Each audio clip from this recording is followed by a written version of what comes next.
Good morning, everybody. Welcome once again to BTL Bass Talk Live, where we're going to talk bass fishing and anything else that we want to talk about. Matthew, kicking off the first week of December, and we got some news over the weekend. We did? Yes, we did. What's going down in Florida? Oh, yeah. The Major League Fishing Bass Pro Tour announced the first stop of the 2019 season. This is where we're going to see what it looks like, Mark, how it all goes down. Yeah. Lake Toho. We'll talk about that. Get your take on it. I've got a couple of thoughts on where they're kicking things off, and I'm really curious why they haven't announced the entire schedule yet. Yeah, it is very interesting. We'd heard there was an article out with Duckett that said they might announce it one by one. I've heard maybe they'll announce it in block chunks at 3 at a time.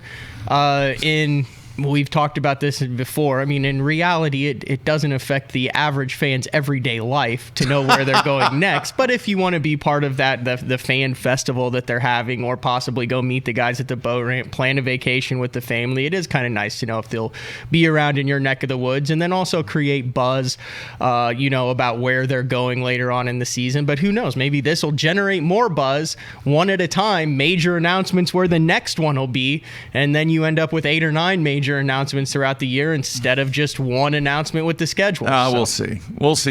We'll get into that here in a little bit. Good show today. We're going to have a representation of the nation on the show today, correct? Yeah, you're going to have to get to the start now with Caleb Sumrall, to where he got his start in the nation, but you look at his 6th place finish in the Central Opens this past year with the numerous top 10s that he had there. He finished 65th in the Angler of the Year standings. So, he re-qualified through the Elite Series. He also qualified through the Opens and had a heck of a year. I've got a bunch of numbers down here of what he did, but coming off the first year, probably one of the best first seasons in recent memory that I could think of for an angler coming out of the Bass Nation onto the Elite Series. Mr. Lamb wrote a very nice article about him last month in Bassmaster that kind of goes into how, stressful. He's got a new baby. He's got a 1-year-old at home. How stressful the past year has been for him with a lot of peaks and valleys. So we're going to get him on talk about it. I think he fished like 16 big events this year, including the Open Championship, the Bass Nation Championship. So he's finally done for the year. Just got back from Disney World. Probably high stress. We were going to have him on last week, and he's like, well, no, I can do it from Disney World. No. I said, no, have fun with the family. Yeah. Enjoy the what is it? That's Mickey Mouse, right? Yes. Wow. Didn't know what compound that Mickey was from, did you? Well, I've never been to any of those because every year we went to Florida to visit my grandma when I was a kid. And you never went to Disney World? No, and they gave me the option. They said you can either fish off the jetty and the pier and the wall and catch, or we can go to Disney World. It's like one time you didn't go, you know what, I want to go check out Mickey. You know me. I said one time. No. Dude, you can go fishing 1,000 times. No, you get one chance, one shot Absolutely maybe not. to go to the Magic Kingdom. I have never been on a non-fishing vacation in my life. My first vacation, I was 3 years old. My parents took me to Canada. That has no bearing on whether or not you could fulfill a youngster's just... I don't have it. I never got into that stuff. You never wanted to go to Disney World? Never. Nope. Okay. Never once. All right, moving on. That does not surprise me. Man, I didn't talk to you about this before the show, but there was some really, really disturbing results of the storms that went through on Friday. And here in Oklahoma, folks, it is a rarity. We are in Tornado Alley, but it is a rarity that we have tornadoes rolled through here in the month of December. Yeah, I know it was December 1st, but still. And you hear Matt and I talk about Lake Tenkiller a lot on this show because it's one of my favorite lakes. I know Matt really enjoys fishing on that lake. but there were multiple marinas that were destroyed and homes that were just leveled because of an EF2 tornado that went through the Lake Tenkiller area. And it was actually about a 80-mile stretch that an EF2 tornado touched down on Friday night. And some of the pictures, Matthew, have you seen them? I have, especially Snake Creek Marina got hit. They're estimating over 100 boats. Some houses got destroyed. I know Jared Miller has a place out there. He had a big giant tree that fell. And it fell. It could have fallen any direction, and it fell. Fortunately, like parallel to the house, so it didn't crush his. But his neighbor had extensions damage. Pretty bad deal there. There were a bunch of boats floating out in the middle of the lake, and they weren't sure. And I heard a story. One of the marina owners went out and he started to tow the boats back in, and then he realized most of these aren't even from my marina.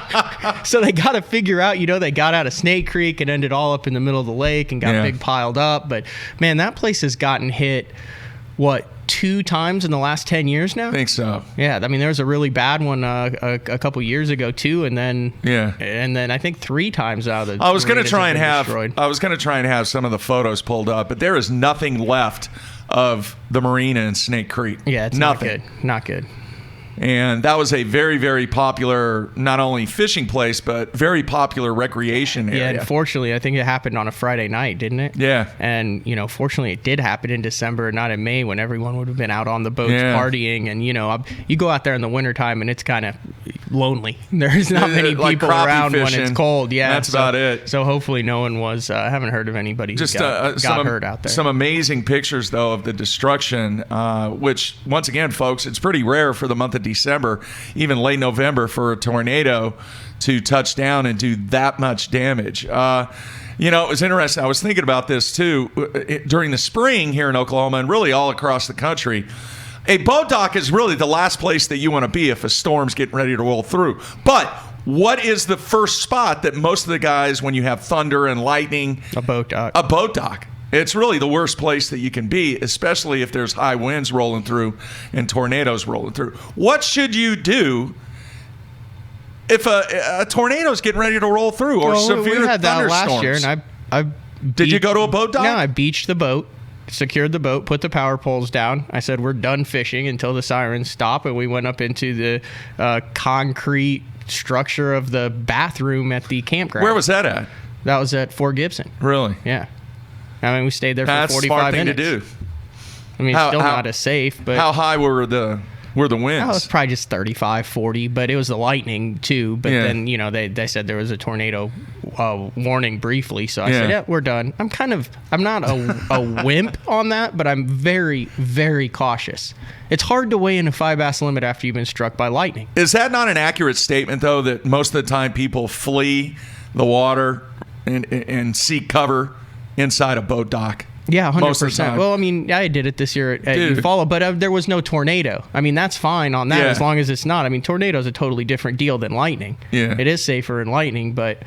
I mean, I'm very cautious when it comes to the lightning and the storms. Yeah. And it's cool now, with the units, you can have the satellite weather on your unit there. Yeah. I actually have this deal. You can get an app, like a lightning tracker app, that'll alert you when there's lightning within a certain radius around you. So, I mean, because if I don't know what's going on, I don't fish worth a darn.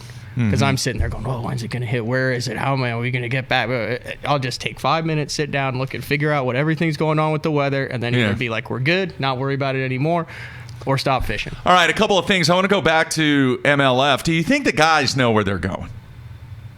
No. I think some of them probably do. That's where I don't think it's super level. I think there's guys who know more about the schedule than other guys, but I know for a fact I talked to a couple of guys who were super, super pumped when it came out. And, oh, man, we're going to Florida. I was like, hey, you didn't know that? They're like, no, how did you know it? I was like, I just know things. I'd heard that's where you guys were going. It's like a process of elimination. So I know that there's a portion of them who don't. I mean, they're just like me and just like most people who, when they hear it. But I think there's some guys who have a pretty good idea of where they're going. So what do you think? I really think there's part of the staff that knows. Yeah.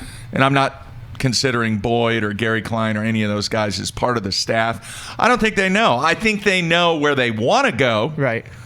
Because it's quite obvious that part of the reason why they're doing this is from a business perspective, because they're trying to get revenue from the communities of which they want to host these events at, which is from a revenue standpoint, yeah, it's smart. I mean, you're trying to get and make as much money as you can, but at the same time, I think a lot of these communities, I think a lot of the chambers already have their budgets set for 2019, so they're trying to maneuver and somehow, some way, come up with a revenue to be able to have these guys come to their communities. And I will say this, I mean, it's not like, if a guy knows maybe where the second or third stop is, it's not like the Elite Series was a deeply kept secret that no one had any concept of before the schedule came out. I mean, there were some leaks on there, too, where you saw guys, it's interesting, he's there just, quote, fun fishing for a week, and then the schedule comes out, and you know what I mean? All right, a couple of things real quick.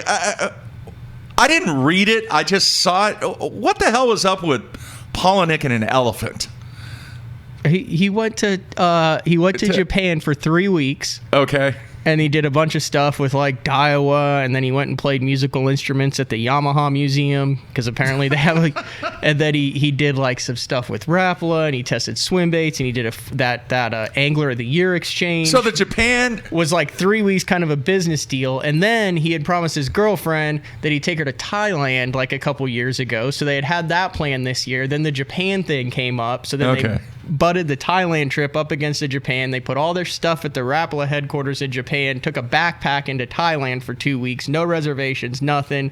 Backpacked, hiked, stayed around there for 2 weeks, flew back to Japan, then flew home and had Thanksgiving, and then he got summoned for jury duty. It's a heck of a story. That is quite the story. Go over to Basso and read about it. I just saw the picture. The picture cracked me up. Yeah, there's a monkey in the actual story since you didn't click on that. I did see that. Yeah. I just didn't read it. So that's good. Yeah, he's been crazy. Good work so on he's that. got a bunch of it was the first interview that I've done probably where we really didn't talk about fishing at all. We talked a little bit elephants about and it monkeys. in Japan, but no, it was a good deal. So we'll see how he's behind the 8 ball right now. After a month and a half over there in jury duty. I bet. So. All right.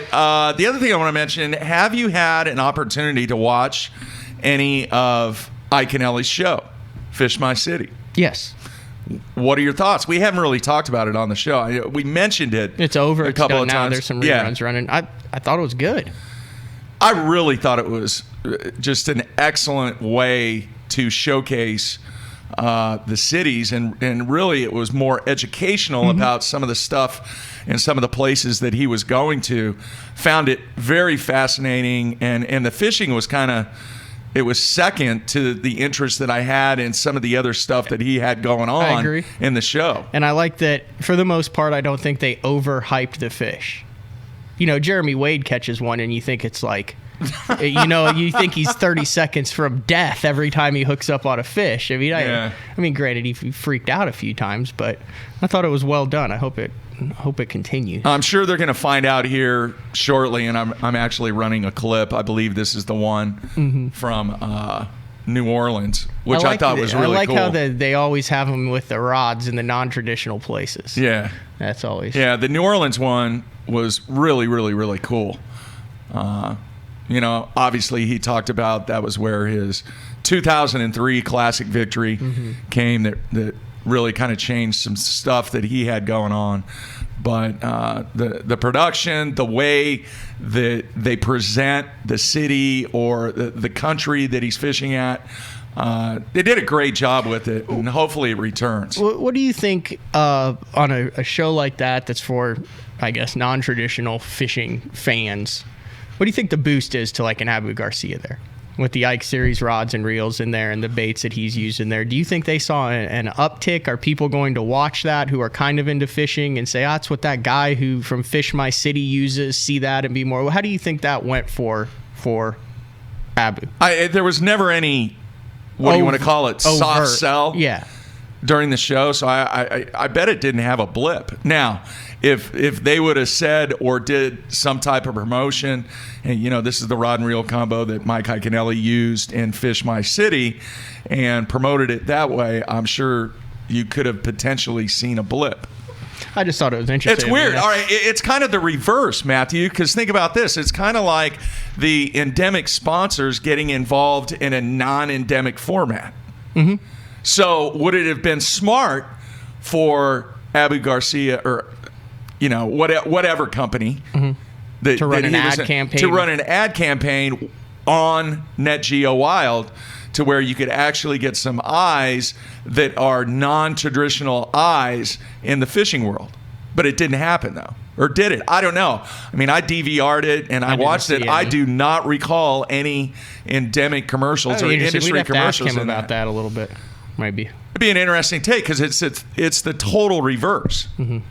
So I don't know. But I really hope that show continues, and I believe that here in the next 2 weeks or a month that they're going to find out whether or not that they continue. I think he had two things going against him. One, great channel, but you have a limited number of cable subscribers or satellite subscribers that have Net Geo Wild. Not Net Geo, but Net Geo Wild. The other thing is the time slot.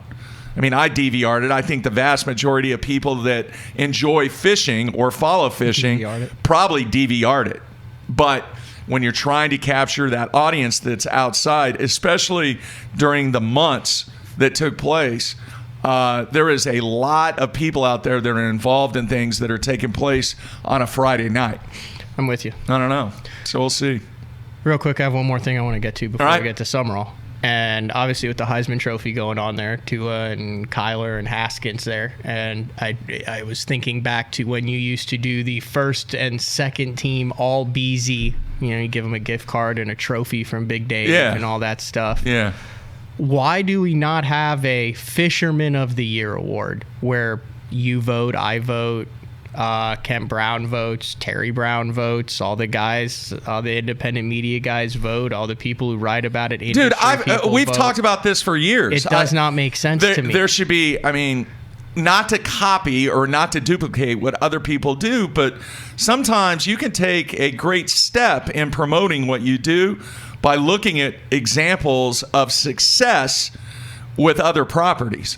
And what does the PGA and NASCAR even does it? They have their big end of the year award ceremony. And I'm not talking about the angler of the year. It's not just, Justin Lucas or just Mark Rose or just, you have 3 or 4 guys that are the finalists based on the votes, and you have the criteria of the voting, and then that they are the voted by the media, the top angler of the year. I've said that for years. It would benefit everybody. It would benefit the angler. It would benefit sponsors. It would benefit everybody who has a vote because now they're relevant. Their platforms. Think about the discussions we could have on BTL. Think about the other podcasts that can have the discussions. It comes together. All these guys get more publicity. Their year's celebrated at the end. You have a ceremony deal. And, bingo. The Bass Fishing Hall of Fame, it gets announced at the Bass Fishing Hall of Fame. Dude, I've said that for years. I think the end of the year. I'm just bringing that back up. Every time one of these championship awards, a Heisman, something like that comes up, I'm like, need to have that in fishing. Yeah. I agree 100%. All right, we're going to take a break. Kicking off our first show of December. Wow, this year has flown by. So we're going to come back with Caleb. Everybody stay tuned. We'll be right back.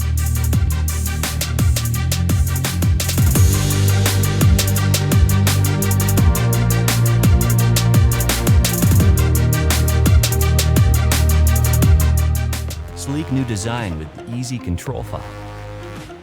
The clearest images underwater with uncompromising range. Live mapping from the touchscreen. View notifications, video, even Google Maps on screen. And for the first time ever, real-time view of fish movements with live sight sonar. HDS Live. New from Lowrance.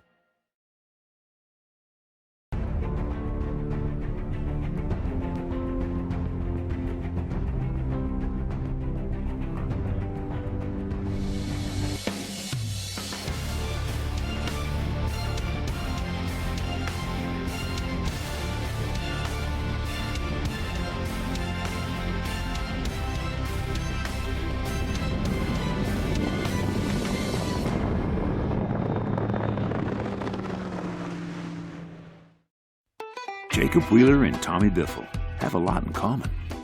Flat bill. The perfect shape. You gotta love some light tackle. I know I have a spinning rod. I love my hammer crawl. Biffle bug Rig. on a hardhead. Well, they could be twins. Bifflebug, Hammer Crawl, Hardhead from Gene LaRue. Let me help you, man. Let me help that hat. There you go. I already look better. Pros depend on hydraulic jack plates to get the best out of their boats. Do what they do. Demand Atlas performance. Atlas gets you from the bottom to the top in less than 8 seconds, even with the big 4-strokes. And when you gotta turn right around and get that heavy load back up in rough water, Atlas's innovative design and American-made components will get you there with confidence. I'm Mike Defo. Just look for yourself. There's an Atlas jack plate on just about every professional's boat. The Atlas hydraulic jack plate. You can depend on it. My rods look different because they are different. Every rod is built by the pros and for the pros. When you pick up a white Duffet fishing rod, you're getting a cutting-edge rod, one that's truly pro-driven with the actions you need for every bait category you fish. I put my name on it. It's my promise to build you a great rod you can count on. Ducket Fishing, Micro Magic, Macro Magic, or White Ice. Try them. They work. Man, I am so excited to be joining the AFCO Pro staff. They got some really cool, innovative products to help you have a more enjoyable, comfortable day while you're out there on the water. Really stylish, great functional clothing. You're gonna love it.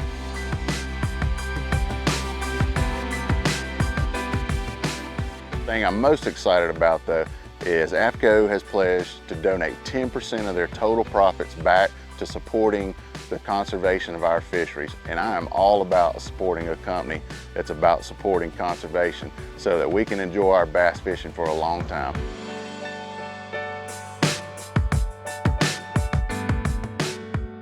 Check us out, AFCO.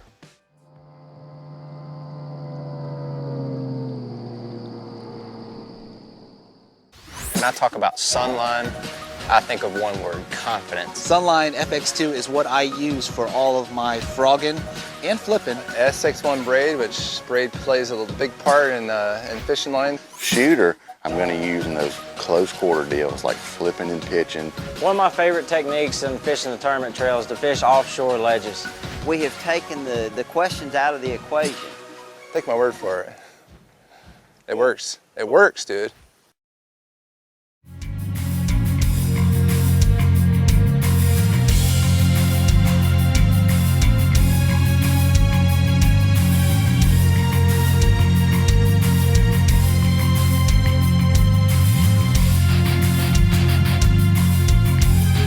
All right, we are back here on a Thursday. Mark and Matthew in studio.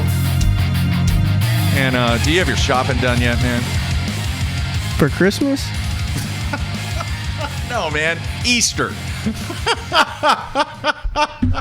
I cannot believe you just asked me that. No, it's only December 1st. I got 23 days. It's December 4th, but that's okay. Oh, I got 21 days? For Christmas? You seriously just asked me that? Wow. I've got a very small family. Whew. Do you still do all the elaborate gifts and all that? No, one for each person. That's it. Do you go? We have a nice Do you go dinner. the cash route, or do you go a meaningful gift route? Do you go a gift card route? No gift cards. Like what are some of the stuff you've gotten like AJ and Mark Jr. in the past? Laptop. Okay. Phone, iPod. Oh, okay. I mean, so electronics. You go the electronics route. Something stuff for useful school, that they can use in school Yeah. that is kind of cool anyway. Yeah. So, and then the wife is very small. We buy something very small because, like I said, I mean, we'd rather go on vacation or spend the money. Speaking of vacation, that's what we're opening with Caleb. I still cannot believe that you have not been to the Magic Kingdom and have no desire. I have not. I've been right there. Even as a kid. No, they gave me the option, and I chose. Now, I think I beg to differ. Head fishing you have off the been jetty. close because when the Classic was there, we actually went there. Did we not go there? Oh, you weren't with me. It was Keith Blackstone and Brent. Yeah, that's right. You weren't there. With Dave, we went to, what's the aquarium one down there in Orlando? SeaWorld. That's totally different, though. Totally different, dude. Not even close. I remember that. SeaWorld was pretty cool. It's a cool place. All right, let's bring in Caleb. Caleb, you there, man? I'm here, guys. How's it going? It's going well, man. I'm still trying to figure out. I know you were on vacation at the Magic Kingdom last week, but Matt had no desire as a young child to ever visit Mickey Mouse. Oh, man. I survived it. I can tell you that. It is survival sometimes. What was more stressful? Be honest here. Preparing and fishing in your first Bassmaster Classic on Lake Hartwell, or getting the family through a Disney World vacay? I'm going to have to go with the Disney World vacay on that one. It was it was it was a great time. Anybody that's never been, they need to go. It's something that everybody needs to experience. But I probably walked a little bit more that week. Oh, hang on, I got a little kitty crisis here. Uh-oh. Playing Mr. Mom this morning. We probably walked about 47 miles each day in circles. But it's an awesome place. And were you pushing a stroller? Pushing a stroller, carrying a 1-year-old, the whole nine. Wow. Was this kind of a end of the year trip? I mean, going all the way back to last October when you won the Bass Nation Championship on Hartwell. You fished 16 major events, the Open Championship, a full Elite Series schedule, all the Opens, the Bass Nation Championship this year. Was this kind of the first weekend that you have had in 15, 16 months where you were just like hanging out with the family, nothing fishing related? Yeah, pretty much. I mean, yeah, since this has kind of started, it's been a whirlwind of, all right, what event's next? Yeah, this was the first real week where we got to go do something as a family and enjoy some time. Caleb, I'm going to ask you, when you were walking around Disney World and Epcot, how many times, or did you ask yourself when you looked at some of those lakes and ponds that are just all over the park, did you kind of go, man, there's got to be some big ones in there? Oh, I've seen them. I've seen some like 5-6 pounders. Really? Kind of floating around. Oh, yeah. I'm like, Oh, yeah, where were we? We were actually right before Splash Mountain. Which part? That's Magic Kingdom, isn't it? Yeah. Yes. Yeah. In Magic Kingdom, they had a pond that had a couple giants sitting right there by a bridge. I'm like, man. I know. I thought the same thing. I think anybody that fishes, and they actually have trips that you can fish the Magic Kingdom. They're loaded ponds they're loaded in SeaWorld ponds too. Yeah. All those ponds in SeaWorld. Dave and I were like walking right past the killer whales to try to see betters in the little auxiliary pond next to all the thing. There's like 7 of these things in the world, and we're not even looking at it. We're like, look at that 4-pounder. Yeah. Yeah. Caleb, let me ask you timing. All right, timing is huge in anything that you do, and it really seems like the timing of everything that's happened in your fishing career, you couldn't ask for better timing to get to the level that you want to be at. Why don't you talk a little bit about that? Oh, man. Last year when this whole thing started, I was just coming off of a job of 12 years, right out of high school, all I've ever known, just bust my tail, get to where I can get, work for whatever, work for my goals that I wanted to achieve. And I got to be able to become a location manager for an auto company. And I held that position about 3-4 years, and then was laid off before I won the Bass Nation Championship. So for 2 months, I was kind of sitting around the house preparing for that one event that I had already qualified for. And I was all in. I had, talked it over with the wife, and, we just realized that, hey, this is something we have to try to do. And if we don't, come out on top, then tomorrow go back out and try to look for a job. And I was looking for a job in between, and if something bit, then it was going to be what it was. But, when time came, I had to fish it. I had to try.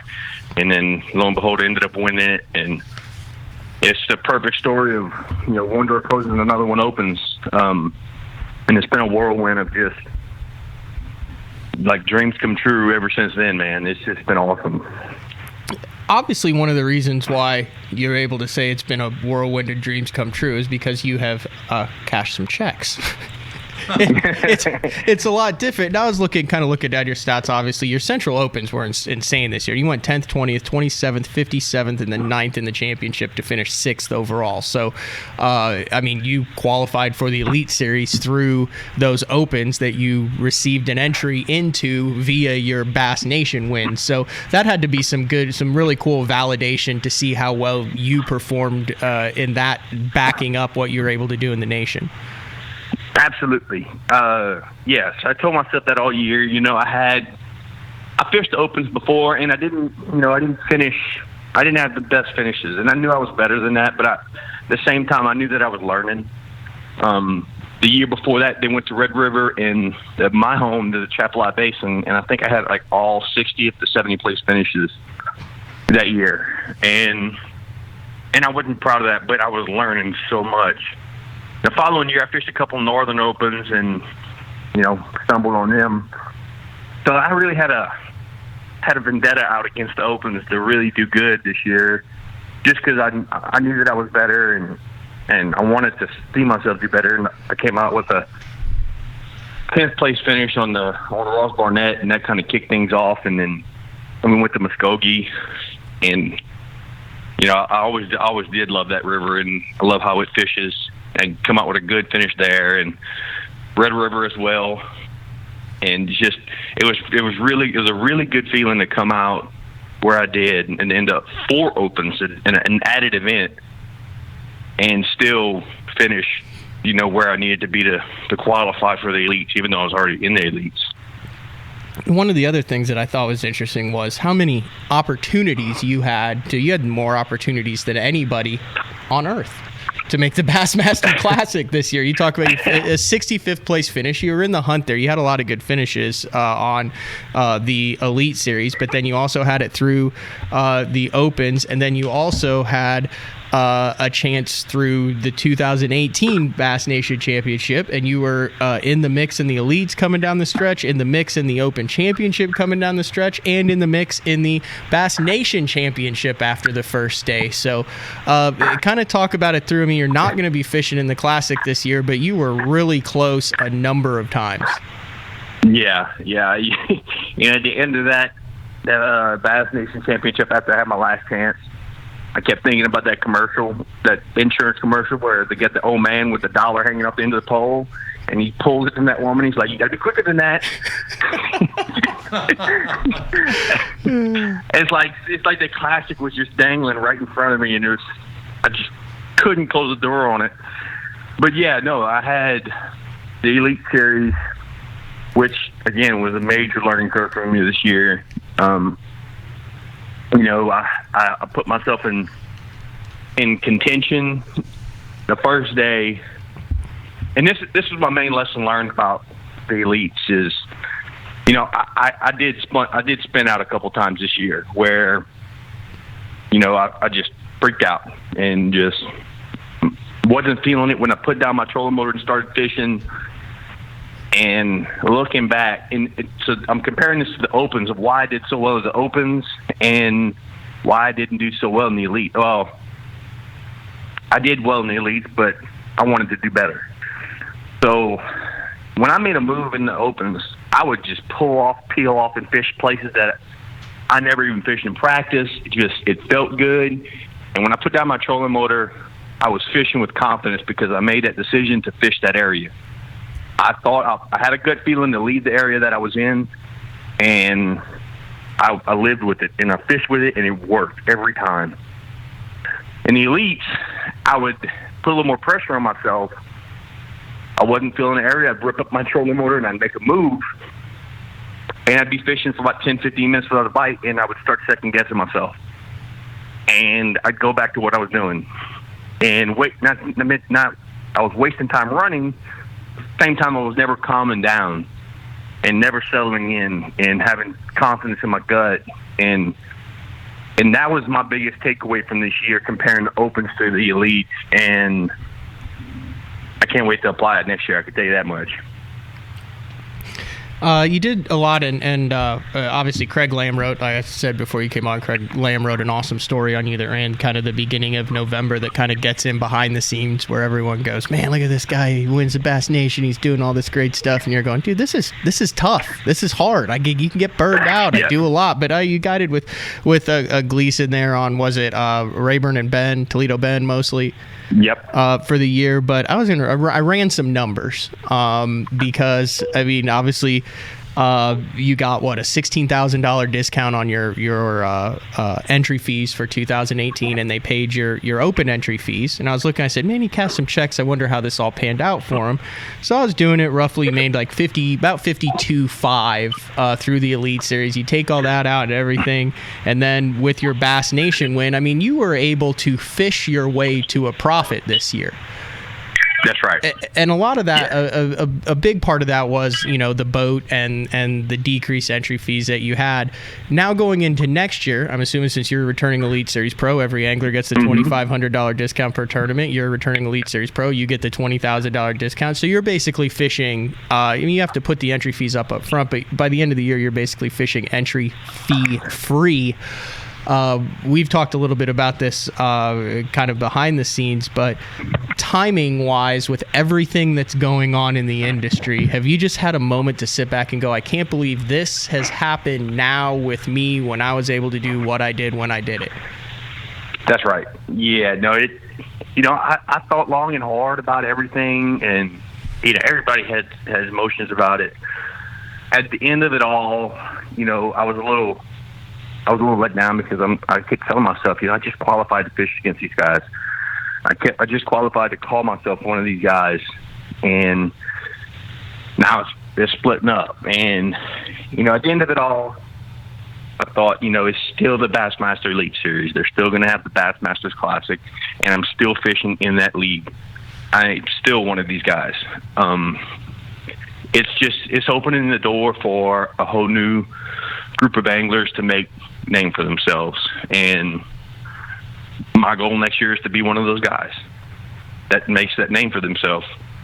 And that's the approach that I'm taking from now on to the end of next year, to the last event. Caleb, from a style standpoint, from a performance standpoint, what do you need to work on to be better? I need to work on, I feel like I can catch him deep cranking. I feel like I can catch him throwing a Nico rig and drop shot, and I get well adverse for the spinning rod this year. And that's not something that I like to do, but I'm not afraid to pick it up if I have to catch five. I got to get better at settling down. If that makes that is a technique, and that goes in strong with how you perform at the end of the day. I need to have faith in why I made the decision to fish what I'm fishing, and and just put my head down and grind it out. That's what I need to become better at. All right. Hey, Brian on the instant feedback wants to know, what's your take on the BBT from the nation side? It's like I said, I think it gives, say your nation guys that come into the elites, I think it gives those guys a better opportunity to make a name for themselves and make it. You'll have a lot more coverage, a lot more TV time. Just Bass is really stepping up with the amount of coverage that they're giving guys. And I think that's huge for an entry-level guy that's coming off of a job that probably don't have a ton of sponsorships. It gives them that much more chances to plug their sponsors and do that much more for their partners to be able to do this. And that's all we want to do. We want to be able to do this comfortably and not have to worry and stress about cashing a check in each event. And Bass is really stepping up and trying to get that going. So I think for a nation guy just coming in, I think that's what it does for us the most, for sure.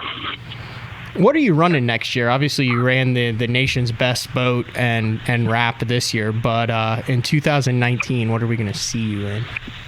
I'm going to see me in a Bass Cat Cougar with a Mercury 4-stroke. All right, you got a title sponsor lined up and all that? Because I know you had, a lot of that stuff kind of was not an issue last year since they wrapped it and all that stuff. But, I mean, that's kind of a new experience for you then, isn't it? Going through all the whole title sponsor wrapping, where it's going, and all that stuff. Absolutely. That's something that I haven't dealt with yet. I do have a title sponsor in the works. I'm actually going to know more tomorrow. So got my fingers crossed. It's a great opportunity. I won't say too much about it yet, but it's a great opportunity for our local company that I'm excited about, and I'm glad to have the opportunity to be able to represent them. That's for sure. I was thinking maybe it would be Mickey on the side there, a little Disney World rat. I tried that. I tried telling them that I would fish out of like an Elsa dress or come across the stage in Mickey Mouse ears, but I think that they thought that might traumatize kids more than it might attract them to Disney World, so they told me no on that one. Wow. Do you have your Christmas shopping done, man? I let my wife take care of all that, and at the end of it all, I just got a shop for my wife. Okay. That's a good way of doing it. That's a real good way of doing it. All right, man. Yeah. Goals-wise, what are your goals for 2019? Make the classic and cut a check in every event. And when I say cut a check, of course, everybody gets paid, but cut at least a $7,500 check, a top 40. I want to be a guy that finishes top 40 every event, because I know that I can do it. This year, I had some close calls, and I had the fish on to do it, to cash a couple more checks. And one thing that I didn't do is I didn't recover. I didn't get that one more bite. So, I was good enough to get those bites to put me there, but that's my two main goals this year for sure. Do you want to know how close you were? I have a feeling that you're about to tell me. I mean, I won't if you don't want to, but I do have it. I did do a little homework for this. You were 61st at Kentucky Lake, 66th at the Sabine River, and 58th at the St. Lawrence River. You missed cashing a check in all three of those by a combined 3 pounds 11 ounces for $30,000. Yep. So here's another thing that I had going on this year. I've had this day 2 limit curse where I put myself in contention the first day around the 50 cut or a little bit better. And in day 2, I'd only come in with 4 fish. Kentucky Lake, I think, was the first event that really hurt me doing that. I was on a really good spot that had it going down on the sheds going first thing in the morning. And I had 4 fish, had 2 4-pounders and 2 2-pounders, and had like this 7-pounder and a 2-pounder fighting over my spook. And this 2-pounder gets it, comes off of the boat, go back out there, and the 7-pounder misses it again. Well, it kind of slows down, and I had a 6-pounder on the bed about 25 miles away. And this is one of the events that I really spun out. And long story short, another boat came in there with me, and I kind of couldn't get back on the juice. And I took off for that 6-pounder, telling myself, if I get that 5th fish, boy, I'll be top 20. And I get back up to that 6-pounder, and this is another lesson that I learned the hard way. The water was falling each day on this fish, and she was super shallow already. When I got back to her dorsal fin was almost out of the water. Well, I flip up on the bank, get my boat set up just right. I flip up on the bank, and I drag my cricket down in the water, and boy, she thrust right on it, dude. And like, she's facing away from me, and I just feel her. She eats it, and it was just a reaction. I sat on her while she was facing away from me, and she made it about 3/4 of the way to the boat, and she just spit it. She never even had the hook. It was a heartbreak. And that was like 9 o'clock in the morning, and the rest of the day I just could not settle down and catch that 5th one, because she went right back to the bed, and I tried to catch her so many times, and she wasn't having it. And then the Sabine River, as tough as that was, I missed like a 3-pounder at the boat, and I just kept telling myself, man, you don't get those bites back. You don't get those bites back. And that was those two events. I didn't bring in a fifth fish on the fourth day. On the second day, I brought in 4 fish each day. And the St. Lawrence River, that was just a slugfest beyond belief. I feel like I did bring in even though I did finish 58th, I was pretty proud of that, being a Louisiana boy and that being the third ever smallmouth tournament I ever fished in my life.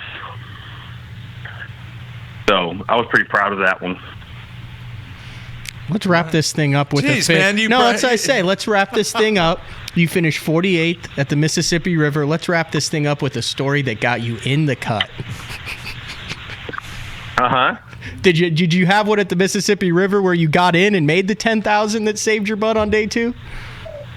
On day 2, I got my 5th fish on that one. Yeah, that one got me in. But on day 3, I came in with 4 fish on that one, and and I missed a Mississippi River donkey on the 3rd day that kept me out of the 12 cut, or close to it, should I say. It was, look, everybody has missed fish stories. Mm-hmm. But it was like that old man with that pole and that dollar bill just dangling from my belt. Hey, got me quicker than that. You know, at the end of it all, man, I kept telling myself, look, you're good enough to be getting these bites. You just got to be a little bit better to get a couple more, because you're going to lose fish. You got to be a little bit better to get a couple more bites to make up for those lost fish. All right.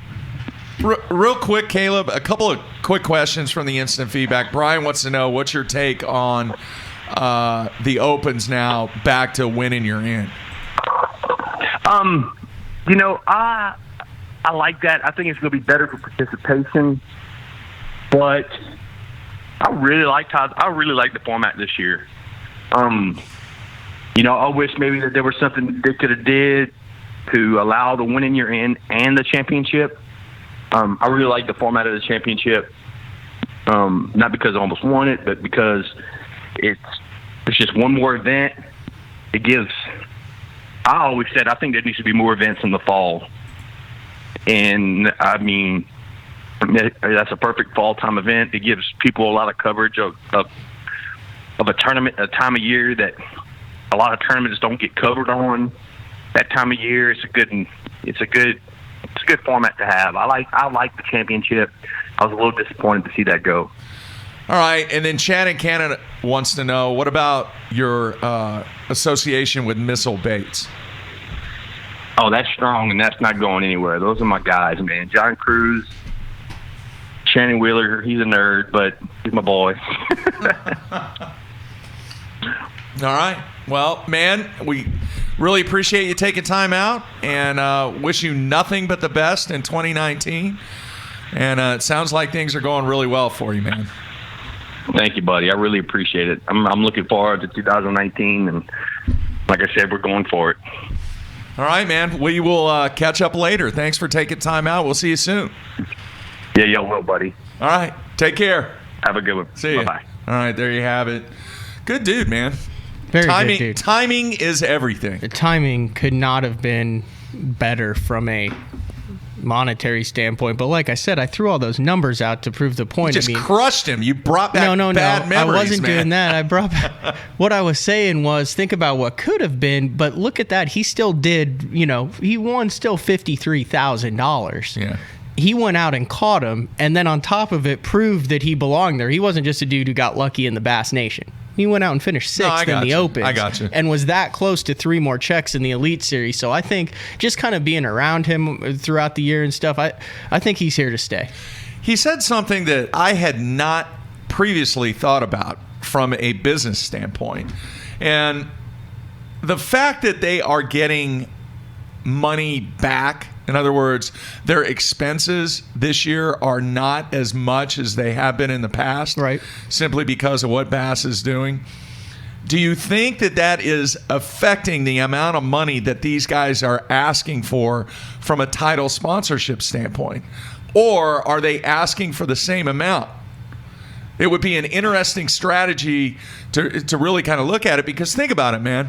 What happens if they get in with a company and let's say they only ask for $25,000 right for a title sponsorship, and then all of a sudden Bass changes the way that they are structuring how things are going to really go from an expense standpoint, from an entry fee standpoint in the future, and now you've kind of established the premise with this company of, hey, look, I only asked for 25 grand, now it's going up to 50. I need you to bump it up to 50. Well, wait a minute. No, I'm willing to pay 25. Well, what if they were paying 50 last year? Yeah. Now are you only going to ask for 25? I think that is minimal. That's what I'm saying. I mean, I don't think your value decreases because your entry fees decrease. That's what you're basically saying.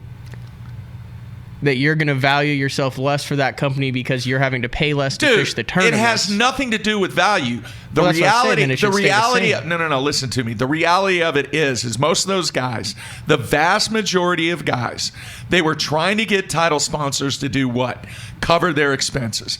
Bottom line, you cannot disagree with that. No, it has nothing to do with what their value is. If you're getting all of your expenses covered and you're fishing for your profit, that's a successful Elite Series. That's what I'm saying. So now that number has just been reduced. So now when these guys are trying to go out and getting title sponsors, the question is, should it be easier because they don't have to ask for a larger amount of money, or is it going to create a situation where if they do get somebody and things change from a financial perspective as far as entry fees on down the road, maybe it's a one and done? I think you got to roll with what it is this year, what makes sense for you this year, and then worry about it next year. Yeah, I never really thought about that, though. Are the guys asking for lesser money because their expenses are And reduced? It also probably depends on who your title sponsor is and how dialed in they are to what's going on in the industry and stuff. I mean, I'm sure there's some guys that have wrap boats out there that have no idea what's going on. Chad in Canada has a great point. He won $53,000, but it cost him 70 grand, plus he had to pay taxes.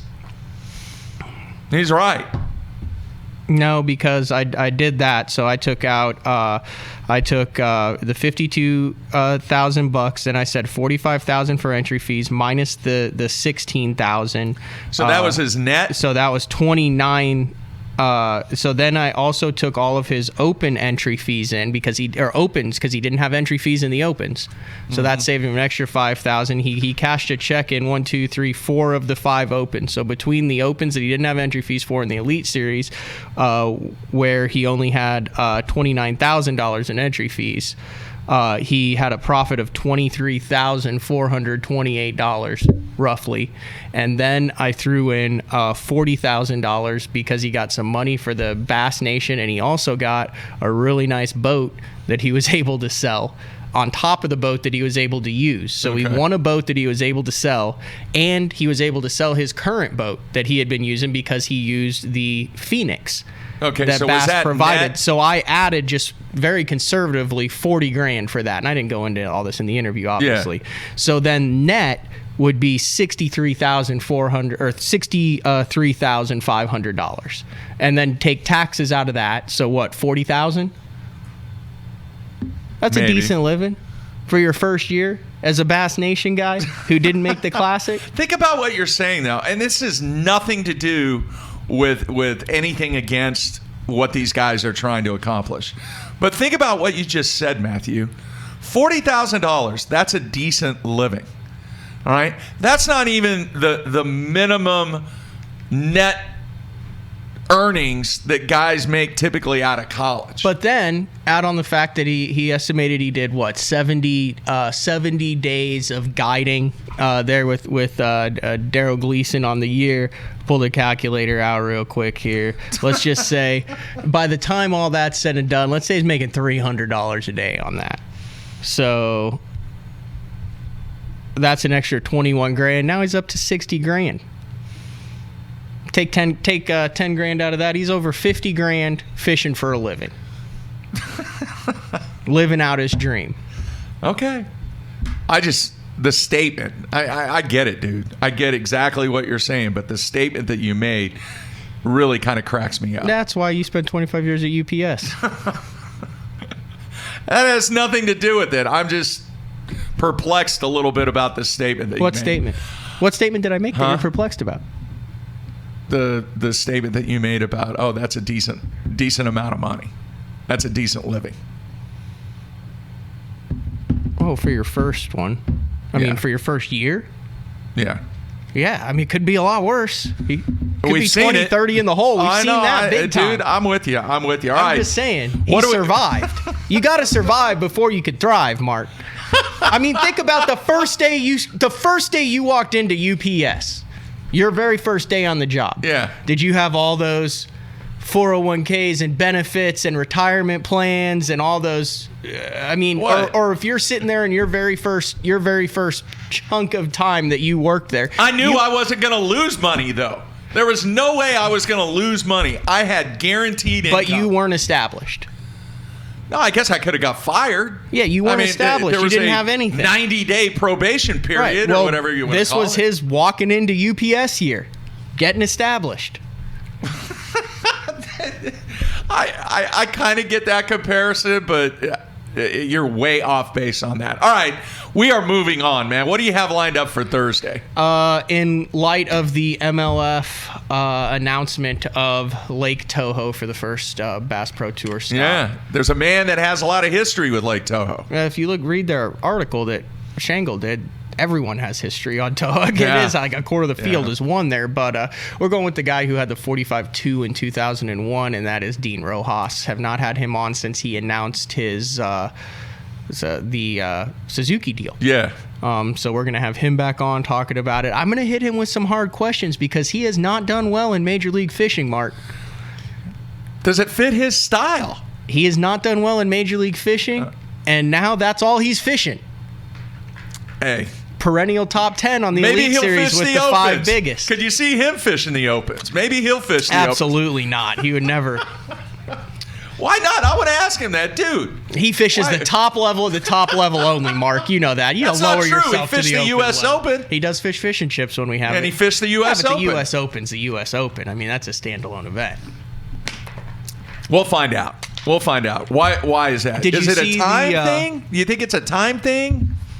Yeah. I mean, I think he just doesn't have time to do that. He's got a bunch of other stuff going on. Did you see I think it was a Western Bass Magazine cover? No. Bub Tosh on the cover with like 7 trophies that he won this year. He's had a good year. He's got cups and plaques and trophies, and it's all on the boat, and he's just holding them all up there. It was just friggin' awesome. I'll check it out. It is a badass photo. All right, real quick, a couple of people want to know the update on Zona. If you listened to previous shows, I did touch base. I spoke with Mark, and the goal, the objective right now is to get him on before Christmas. So we are working together to work around his schedule, and he has made a commitment to try and come on the show before Christmas. So within the next 3 weeks, we'll have him on. What else, man? Anything else? No, that's it. That's it? That's all you got? That's all I got. I actually, when I saw the stuff that went down at 10 Killer, because you've been fishing that winter thing out there, did they have it this weekend? I guess they had it, and it took 15 pounds to win. I just assumed they wouldn't have had it. Huh. Because I was kind of glad, I got the boat in the shop right now just for routine maintenance. I got 100 hours on it, just getting everything cleaned up on it. Yeah. I was like, well, I'm glad I took it in now because I missed it. And they were like, oh, yeah, they were biting pretty good. I was like, how does that even work? How do you fish the lake when it's like that? I don't know. Yeah, don't know. All right, back on Thursday with Dean Rojas. And hopefully everybody's out getting their Christmas shopping done and enjoying some of the snow, man. Snow's coming this weekend. They're calling for a big blizzard here in Oklahoma. Now I'm supposed to fly to Austin. This weekend? Yeah. You might be all right. They have de-icing. You're good. South. You're headed south. You're good. All right, everybody, back on Thursday. Everybody stay tuned.